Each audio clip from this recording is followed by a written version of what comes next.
Today we're going to be interviewing Mickey Smith Jr. With Sammy Miller as well. So we're just going to give him a few seconds to get onto the live.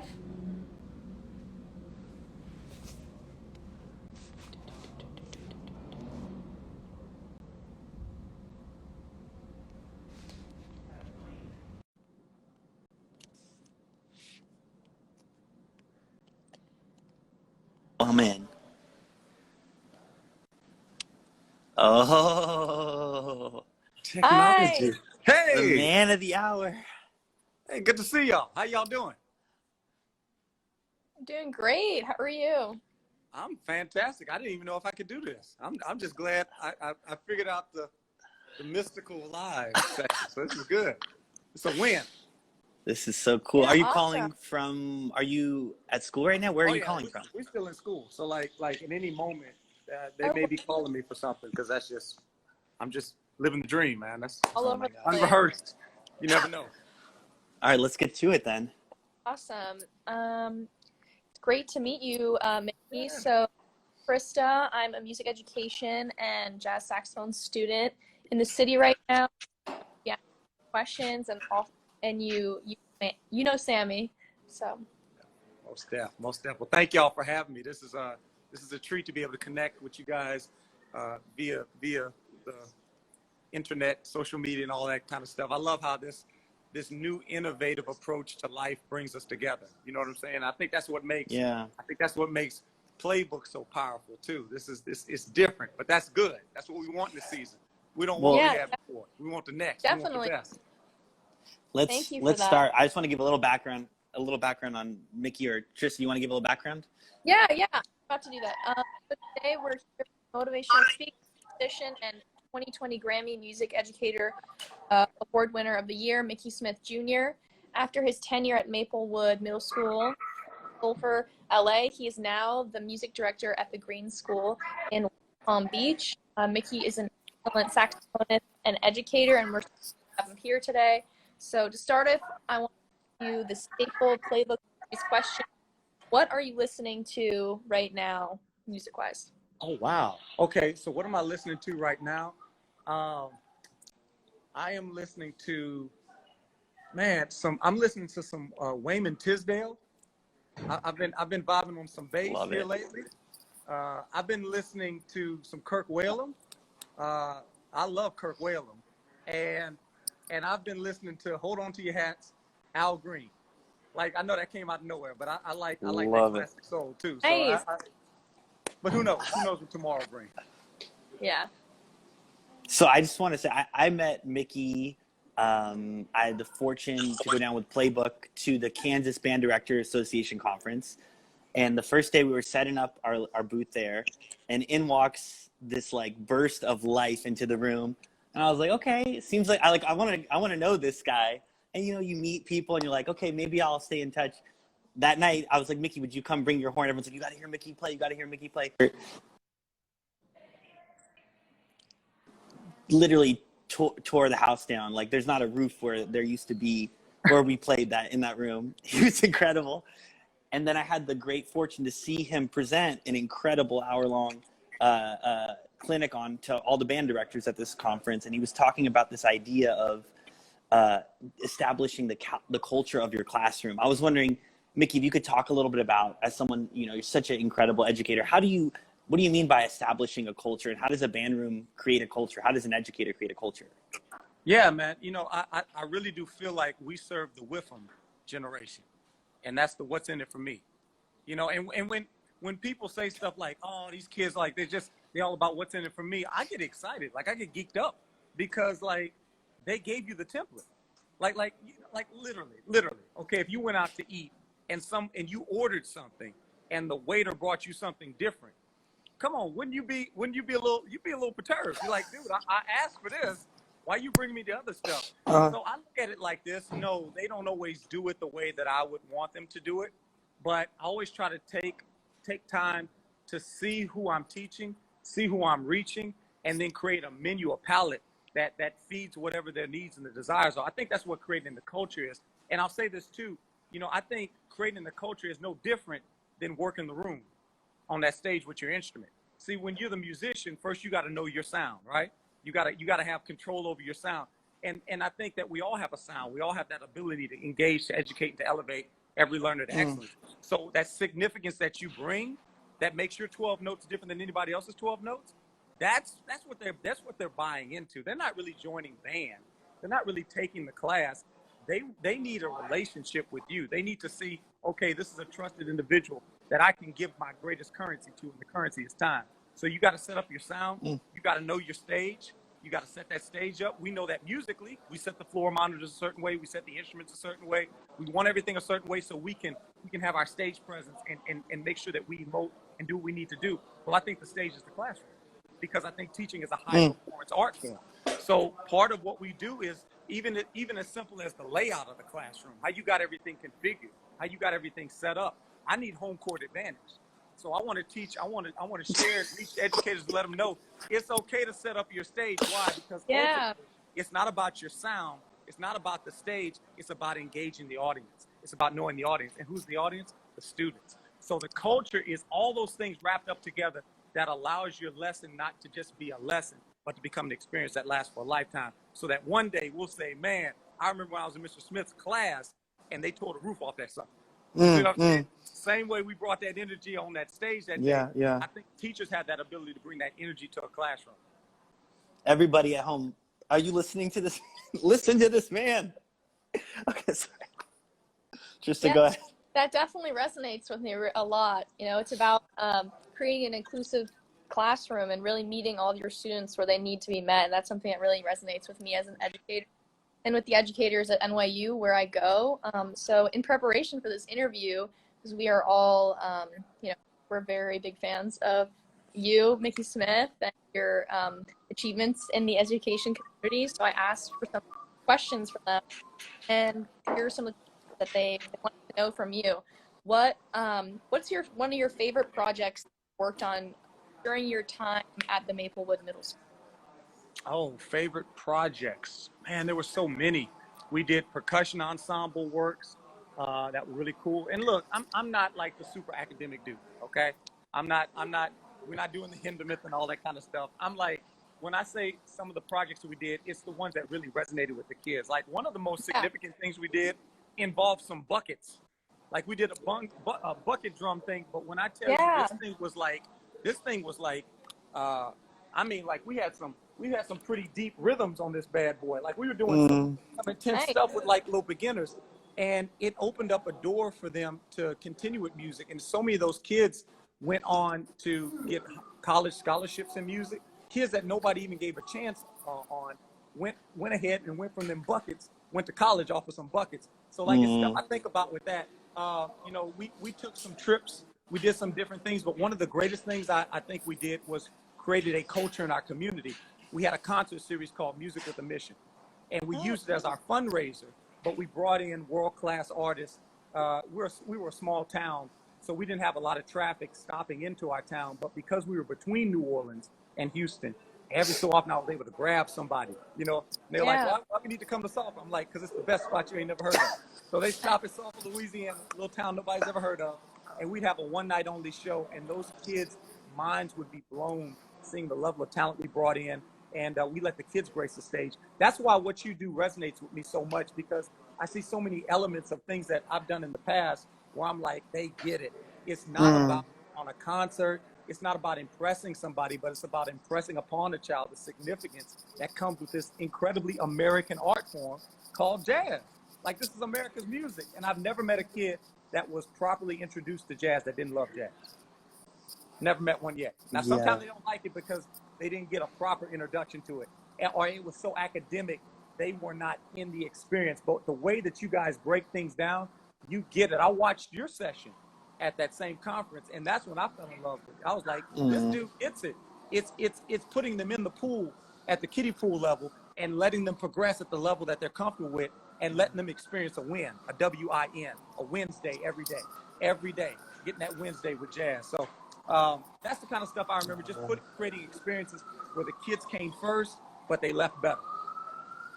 Yeah, definitely. The Playbook for sure. Oh, I lost you. We couldn't hear you there. They done What'd you called say? the jazz. They They can done called start the on jazz each police on us, level. y'all. They Yeah, done called the jazz each police. I hear the sirens.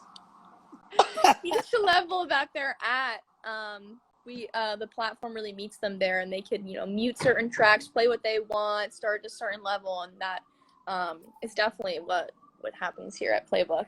My second question would be a more general question. It's like, why did you choose the age group that you chose to teach? Oh, good. So why did I choose the age group? Because they chose me. Like coming out of college, there's no way you'd have told me I'd be teaching middle school and elementary. I was like, there ain't no way. Because I was the college drum major. I was working the ensembles at the collegiate level. I'm like, I'm going to come out here with this on fire kick butt high school group. We're going to get that Duke Ellington Award. Like I was just thinking that kind of stuff, Yeah. And I started student teaching. And the way that we did student teaching back in the day, we had to do both high school and middle school. So you went to middle school one day, next day you went to high school, and you just kept alternating. And with every day that passed, there just came this bit greater and greater gap. Like it was obvious, like no disrespect to the high school, but like I'm really digging this middle school thing. I think you got to be a little different to teach middle school. I don't think it's for everybody. I think you need to be a little clinical. I'm probably a little clinical. I don't know what it is exactly, but I accept it. I'm at peace with it. But I think you got to be a little different. And I love the fact that in my experiences with middle school, they start from nothing. And you get to see that beautiful progression from nothing into them walking in that thing. And now fast forward, I got, I think close to 20, I don't know, probably like 20 kids that were in my program that are now teachers now, music educators. Wow. So Wow. to get that whole spectrum, it's like, wow, it's such a beautiful thing. So it excites me to think what the next is going to be. So that's why I just love it because and you can do so much with middle school. Don't let people fool you. Like you can, the limits are only what they put on themselves. And sometimes what we put on them as educators. You know what I'm saying? So I love it. And it loves me. Yeah. Well, Mickey, you're such a positive, you have such a positive, like no matter what, you seem to always understand how to turn around something that's negative to, what, this is an opportunity. This is an opportunity. Can you I know so many educators out there I talk to are like, they just, the last couple of years it's been beating them down. How do you have a mantra? I know that idea of keep on going. Like what kind of stuff grounds you when you're really struggling, you must, right? Yeah. Keep on going. That ain't for the kids. That's for me. That's for me. I'll be honest. Look, I'll say this to my educators. I'm going to speak to myself, but I'm also speaking to all educators. There's nothing special about me, but there is something significant about me. And the good news is there's nothing special about any of us. But when we realize that we all have a sound, when we all realize that we all have a significance, it changes the way you look at the day. So I start my day, I greet my day, then I grate my day. So every day I greet my day. I greet this day with love in my heart, because you don't think you can do this job without love. You can't. It will eat you up if you don't. So I want to challenge. I'm not here to really teach or preach to anybody today. I don't want to be condescending to anybody, but I want to remind people that they have a sound. I want to remind you that you are sound. I want to remind you of why you got into teaching, because of the love. You got into music because of the love.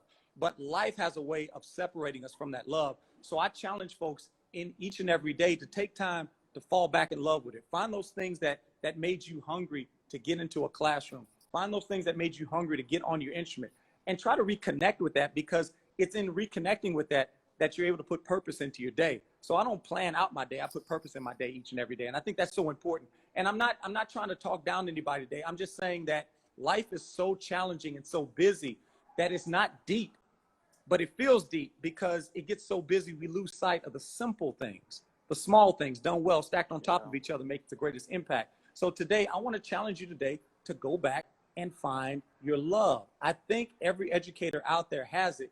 We've been hit with so much stuff. And I will say this too. Look, I got the word band up here. And I tell my students all the time, you can't even say the word band without the word and. So why do you think that you can do this thing by yourself? My little boy, he on the whole superhero kick. I ain't never really did the comic book thing growing up. We ain't had no money for comic books. My mom was like, look, I had to draw my comic book if I wanted it, right? So I never really was big on the comic book thing. But now I'm watching with him, and it trips me out. These dudes, these chicks, they got superpowers. they are superheroes, but they don't do it alone. Matter of fact, the only movie I saw, my man did it by himself. He died. Superman. Ain't that crazy? Like, you think Superman, if anybody was gonna make it, he'd make it. But it challenges us to think about it. Why would we go to this thing called teaching, trying to be the Superman, trying to be the Superwoman? I need us to be the Avengers. I need us to be the Justice League. I need us to be DC Comics.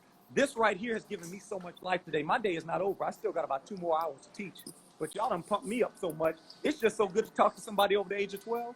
Y'all bless me. And sometimes it's not even about having an answer. It's about answering the call. So I would tell educators out there, join groups such as Shameless Plug, Sound 180 Educators. That's my Facebook group. Come be a part of it. If you like the positivity you catching, if you like the community, come be a part of it. Each and every day we share those uplifting, tangible tools and some of those transformative tools to help you create a sound 180 days of classroom instruction harmony, because you can't do it by yourself. But together, life is better when we band together. So I'm gonna tell you today, don't go at it alone. You got the ensemble. You got the ensemble. Yes. Yeah. I just want to say here, Kylie, who is an incredible thinker here in New York City, she said, "Beyond inspired." You're not alone, Kylie. We're all just, geez. Bless you. Thank you. Do we? I don't know how much. Do we have a couple more minutes? Is that okay, Mickey? I know you got to teach. Oh yeah, we're right? good. We're good. Okay. Yeah, so another question that I would have for you, our final question would be, a while back you said the Playbook is my resource of choice for the modern classroom. So going off of that, why do you think that programs such as Playbook are so important in today's classroom? Hey, I'm gonna be real with you. I'm 100% truthful when I say this. When I met this man, look, first off, y'all confused me. I went to one, he was like, my name is Sam. Then my name is Sam. I'm like y'all playing games out here. Like, I'm be honest, I was low-key kind of aggravated. I'm like, y'all don't even know me like that. Why y'all joking? But my man, Tall Sam, he watching, man. Much love, man. But Sammy, when I met y'all and I went to your session, like, I knew I liked y'all when we played, like everything. But when I went to your session and I heard you break down, look, I got to be honest with you. I'm gonna answer the question, but I gotta set the stage. I gotta be honest. I'm from Louisiana. I'm like, what these dudes know about Louisiana? I don't like when people talk about they know about New Orleans jazz. I'm like, but you knew, because it wasn't just academic. You knew the spirit of the music. You knew you had an appreciation, an understanding of what this thing was trying to emote and communicate. You had an understanding that it's about togetherness. It's about community. It's about generational uplifting. It's about passing on this knowledge so that the next steps can be the best steps for that next generation. So as I'm listening to you, and then you also broke that thing down. Like, I get tired of people.